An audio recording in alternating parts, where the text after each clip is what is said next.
Мен Маңғыстау облысы Маңғыстау ауданы Шетпе гимназиясы 10 сынып оқушысы. Жасыл ел номинациясы бойынша экология еркінісі атты жобаны сіздерге ұсына отырып, мектеп оқушыларынан экологиялық оңалту шаралары туралы сұхбат алып көрдік. Қазіргі экологиялық проблемаларды шешудің қандай жолдарын ұсынар едің?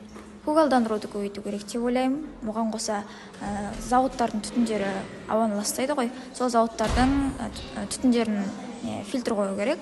Сосын электр тоғымен жүретін көліктерді көбейту керек деп ойлаймын. Қазіргі экологиялық проблемаларды азайту үшін қандай ұсыныстар ұсынар едің? Қазіргі таңда экологиядағы проблемаларды шешу үшін менің ойымша әрбір адам өзінен бастау керек.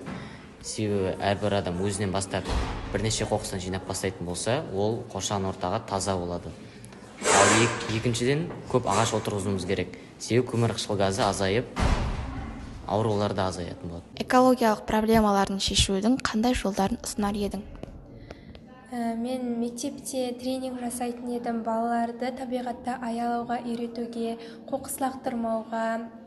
Мысалы, әрбір бала өздерінің қаражатымен бір тал әкеліп, соны мектептің ауласына не болмаса өздерінің аулаларына егуді тапсырар едім, және табиғатқа, мысалы, қоршаған ортаға қоқыс тастаған адамдарға қатаң түрде үш тарап салатын едім.